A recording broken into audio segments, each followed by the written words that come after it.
জগন্নাথ মন্দির হয়েছে, তবে সেটাকে আবার অনেকে গুলিয়ে ফেলে বলে জগন্নাথ ধাম আর দীঘাতে হয়েছে। একদম ভুল কথা। ওটা জগন্নাথ ধাম নয়, ধামের অনেক মহিমা আছে, ওটা জগন্নাথ মন্দির।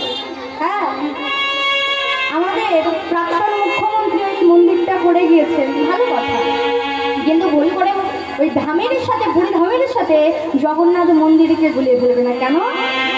পুরী ধাম অর্থাৎ উড়িষ্যা পুরী ধামে আমার জগন্নাথ দেবের অনেক মাহাত্ম্য আছে। আপনারা অনেকে জানেন, আমার আলাদা করে বলার কিছু নেই। রন্ধনশালায় 9টা পর হাঁড়ি বসানো হয়, তাতে ভোগ হয়। হ্যাঁ, জগন্নাথ দেবের সেবার জন্য ভোগ হয়, কিন্তু অলৌকিক বিষয় হলো ওই 9টা হাঁড়ির মধ্যে নিচে, সব থেকে নিচে যে হাঁড়িটা থাকে, অর্থাৎ বড় মতো যে হাঁড়িটা থাকে, সেটা সবার লাস্টে হয়, আর একদম উপরে 9 নম্বর হাঁড়িটা সবার প্রথমে, সবার প্রথমে হয়। কিন্তু আমি ওটা দীঘায় গিয়ে করবো, দীঘায় হবে না। আবার ওই পুরী ধামের যে পতাকা, ধ্বজা, হাওয়া যেদিকে বয়ে তার উল্টো দিকে বয়ে ওই পতাকাটা, ধ্বজাটা, কিন্তু ওটা কি আপনি দীঘায় দেখতে পাবেন? পাবেন। আমার পুরী ধামের অনেক মাহাত্ম্য আছে।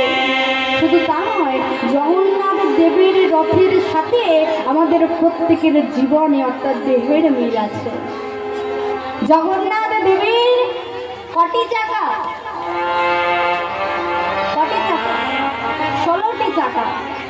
জগন্নাথ দেবের 16টি চাকা, ঠিক তেমন আমাদের দেহও 16টি কিছু আছে। কি না? 5টা জ্ঞানেন্দ্রিয়, চক্ষু, নাসা, জিহ্বা, কর্ণ, ত্বক, আর 5টা কর্মেন্দ্রিয়, হস্ত, পদ, গুচ্ছ, লিঙ্গ, আর 6টা ষড়রিপু, কাম, ক্রোধ, লোভ, মোহ, মদ, মৎসর্য।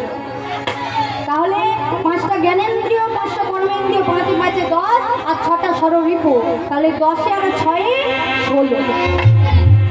এই একটা মিল হলো। আর কি? আর কি? আমার জগন্নাথ দেবের একটা রথ নির্মাণ, অর্থাৎ জগন্নাথ দেবের রথটার নাম হলো নন্দী ঘোষ। সেই নন্দী ঘোষ অর্থাৎ রথটা তৈরি করতে গেলে 206টা কাঠ লাগে। একটা রথ নির্মাণের জন্য 206টা কাঠ লাগে। ঠিক তদ্রূপ আমাদের দেহ 206টি হাড় আছে। আবার শুধু তা নয়, আমার জগন্নাথ দেব তার এই রথের সাথে আমাদের প্রত্যেকের দেহের মিল। আর সেই জগন্নাথ দেব রথযাত্রা আজ প্রত্যেকে ওই দড়িটা স্পর্শ করবেন। কেন? কারণ দড়িটার নাম শঙ্খচূড়, আর দড়িটা হলো আমাদের মনের প্রতীক। আমাদের মনটাকে ওই ভক্তি অর্থাৎ দড়ি, শঙ্খচূড় দড়িটাকে বেঁধে আমরা কোথায় যাব? ওই যে জগন্নাথ দেবের রথ বার হয়, অর্থাৎ আমরা ওই দড়িটা টেনে আমাদের মনটাকে ভক্তির পথে নিয়ে গিয়ে আমরা ভবপারে অর্থাৎ ভক্তির স্থানটা খোঁজার চেষ্টা করব। আজ আমার ওই রথযাত্রা উপলক্ষে এই মহতি হরিবাসরের আয়োজন করা।